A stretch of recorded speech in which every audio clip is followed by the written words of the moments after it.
Everyone, welcome back to our channel. मैं हूं आपके साथ खुशबू वर्मा और आज के इस वीडियो में हम बात करने वाले हैं इस medical college Santosh medical college and hospital के बारे में, जो कि आपका उत्तर प्रदेश में सिचुएटेड है, दिल्ली एनसीआर में।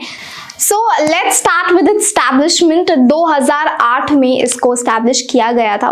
वहीं पर अगर हम बात करें इसके एफिलिएशन के बारे में, तो संतोष यूनिवर्सिटी से इसका एफिलिएशन हुआ है and it is also approved by MCI, that is your medical council of India से इसको अप्रूवल मिला है। ये एक ओनरशिप की अगर हम बात करें तो ये एक private own college and hospital है, जहां पर दोनों मेडिकल कॉलेज और हॉस्पिटल एसोसिएटेड है और UG से लेकर के पोस्ट ग्रेजुएशन यानी कि आपका PG देन डिप्लोमा और डॉक्टरल लेवल के कोर्सेज भी यहाँ पर अवेलेबल है।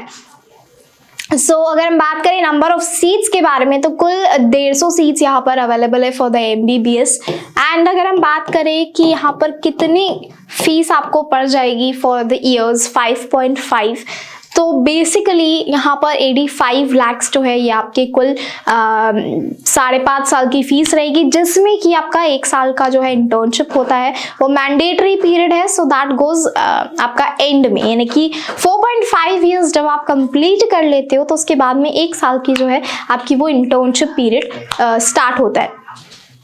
यहाँ पर जैसे कि मैंने आपको बोला, MBBS के साथ साथ आप दूसरे कोर्सेज भी कर सकते हो, दूसरे प्रोग्राम्स भी कर सकते हैं, ठीक है। जैसे कि आपका PG हो गया, MD इन MS, या फिर आप MSc भी कर सकते हो। यहाँ पर डिप्लोमा कोर्सेज भी है। तो क्या क्या ब्रांचेस है, क्या क्या डिपार्टमेंट्स है, तो एक डिपार्टमेंट आपका हो जाता है फिजियोलॉजी का, पैथोलॉजी का, gynaecology, then your biochemistry, microbiology, anatomy, anaesthesiology, radiology. ये सारे अलग अलग डिपार्टमेंट्स हैं जिनमें आप अपनी प्रोफाइल के हिसाब से चूज कर सकते हो। Coming to the fees, like I said कि आपका 5.5 ईयर्स का अंडर ग्रेजुएट डिग्री प्रोग्राम है MBBS, जिसमें से कि 4.5 ईयर्स तो आपका अकेडमिक्स के लिए जाता है और बचा हुआ 1 साल जो है that goes for your internship period, जो कि आपका पेड होता है। तो उसकी अगर हम फीस देखें तो 85 लाख जो है वो आपकी ओवरऑल 4.5 ईयर्स की फीस पड़ती है। तो कौन सा एग्जाम यहाँ पर एक्सेप्टेड है, that is your NEET, National Eligibility Entrance Test के बेसिस पे ही आप यहाँ पर एडमिशन ले सकते हो। थ्रू एंट्रेंस एग्जाम बहुत सारे कॉलेजेस होते हैं जो कि मेरिट लिस्ट भी निकालते हैं। लेट्स से अगर सीट्स कम पड़ जाती है तो मतलब बच जाती है तो अगर हम इस कॉलेज के बारे में बात करें तो नीट के बेसिस पे ही आप एडमिशन ले सकते हो। जैसे कि हमने इसके approval, affiliation, the course fees, course structure क्या क्या है वो सब के बारे में बात किया। तो चलिए कट ऑफ देख लेते हैं। बेसिकली अगर हम स्टेट कोटा के हिसाब से देखें, हर एक कॉलेज का थोड़ा सा कट ऑफ जो है वो वेरी करता है। कई सारे इसमें कैटेगरीज भी होती है, कोटा वाइज भी होता है, तो थोड़ा वेरी करता है। बट ऑन एन एवरेज अगर हम देखें स्टेट कोटा के हिसाब से स्पेसिफिकली फॉर द MBBS, तो अगर आप जनरल कैटेगरी से बिलोंग करते हो और एक होता है रिजर्व कैटेगरी जिसमें आपका OBC, ST और SC आ जाता है, तो अगर आप जनरल कैटेगरी से हो तो आपका 50th परसेंटाइल पर मार्क्स आने जरूरी है आउट ऑफ 720। बट अगर आप लेट्स से OBC, ST या फिर SC से बिलोंग करते हैं, तो इवन अगर आपका 40th परसेंटाइल पे भी आता है तो भी आप एलिजिबल हो इस कॉलेज में एडमिशन लेने के लिए। So this was your cut off, ठीक है। बट ये आप ध्यान रखना, हर एक कॉलेज का थोड़ा सा अलग अलग कट ऑफ जाता है। नाउ लेट्स से अगर आप PG करना चाहते हो तो उसके लिए आपका कितना कट ऑफ है। नीट PG के अगर हम कट ऑफ के बारे में बात करें तो जो कि ऑलमोस्ट हर कॉलेज का जो है वो थोड़ा बहुत सेम होता है। So let's say if you are from general category तो आपके जो है वो 302 मार्क्स आने जरूरी है। बट साथ ही साथ में अगर आप EWS से भी हो, यानी कि economically weaker section. Now if you are from let's say reserve category और साथ ही साथ में अगर आप फिजिकली हैंडीकैप्ड भी हो तो आपके 265 मार्क्स आने जरूरी है। और अगर आप जनरल कैटेगरी के साथ साथ EWS प्लस फिजिकली हैंडीकैप्ड हो तो आपके इन दैट केस 283 मार्क्स आने जरूरी है।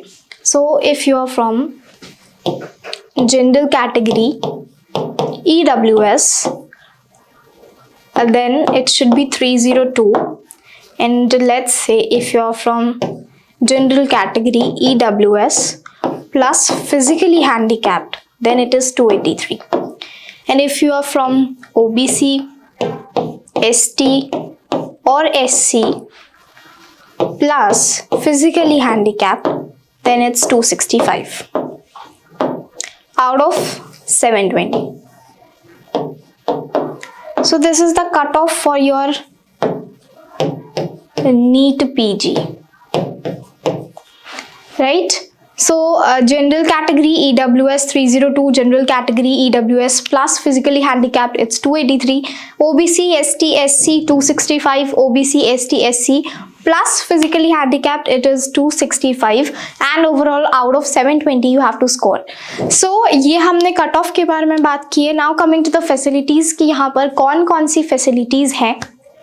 सो स्पेसिफिकली अगर हम मेडिकल कॉलेजेस के बारे में बात करें, हॉस्पिटल के बारे में बात करें, तो अराउंड 850 प्लस बेड्स अवेलेबल हैं इन द हॉस्पिटल, जहाँ पर आपको 24/7 यहाँ के जो डॉक्टर्स हैं, नर्सेज हैं, स्टाफ है, वो अवेलेबल रहते हैं.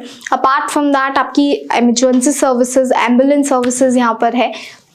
सो ये आपकी फैसिलिटीज़ हमने बात की हॉस्पिटल से रिलेटेड. बट अगर हम मेडिकल कॉलेज के लिए बात करें तो वहाँ पर आपका अलग से ऑडिटोरियम बना है, राइट, कैफेटेरिया है, जिम है, हॉस्टल है, separated both for the boys and the girls. Then जहाँ पर आपका जिम बना हुआ है. स्पोर्ट्स में अगर आप इंटरेस्टेड हो तो अलग अलग क्लब्स बने हुए हैं, ग्राउंड्स बने हुए हैं, क्रिकेट के लिए अलग है, फुटबॉल के लिए अलग है.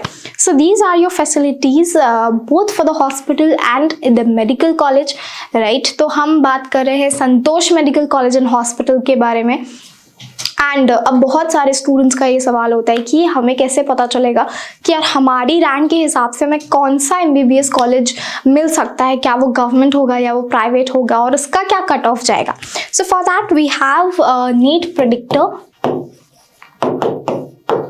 जिसकी लिंक आपको डिस्क्रिप्शन बॉक्स में मिल जाएगी. तो आपको सिर्फ अपनी रैंक डालनी है इस प्रेडिक्टर पे और साथ ही साथ में अपनी कैटेगरी डालनी है, rank and category, that's it.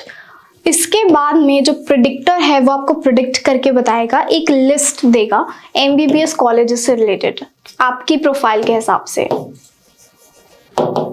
तो यहाँ पर आपके MBBS कॉलेजेस की लिस्ट आ गई 1 2 3 4 5 6 एंड ये सारे जो कॉलेजेस हैं इन्हें आप फाइनली नीट की काउंसलिंग के टाइम पे जो है वो आप कर सकते. सो जैसे कि आपको पता है नीट की जो काउंसलिंग है उसकी भी गाइडलाइंस आ गई है, राइट. तो 3 राउंड्स में जो है ये पूरी काउंसलिंग होने वाली है. सो अब आपके पास में जब MBBS कॉलेजेस की लिस्ट है तो it would be more easy to target कि किन किन कॉलेजेस को आप कर सकते हो अपनी प्रोफाइल के हिसाब से. नाउ देयर आर 2 स्टूडेंट्स जिनको एक को पता है कि मुझे किस कॉलेजेस को टारगेट करना है और एक को नहीं पता है. So you would be in the benefit part अगर आपके पास में ऑलरेडी प्रेडिक्टर है और अगर आपने उसको यूज़ कर लिया तो आपको पहले से पता चल जाएगा कि इन कॉलेजेस को टारगेट करना है.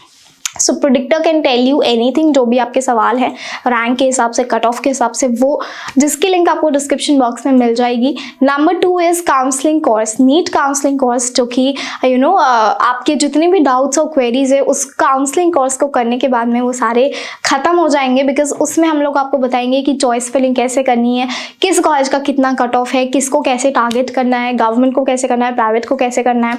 सो ये सारे सवालों के जवाब आपको हमारे जो एक्सपर्ट्स हैं, स्पेशली जो नीट से रिलेटेड हमारे जो काउंसलर्स हैं, वो आपको बताएंगे, right. So basically what you have to do is click on both the links जो कि आपको डिस्क्रिप्शन बॉक्स में मिल जाएगी. And if you have any doubt और query you can shoot out your queries and doubts in the comment section और मैं मिलूंगी आपको अगले वीडियो में. Till then do not forget to like, share and subscribe our channel. Thanks for watching. I hope you like this video. For more such videos, keep watching our channel And do not forget to like, share and subscribe.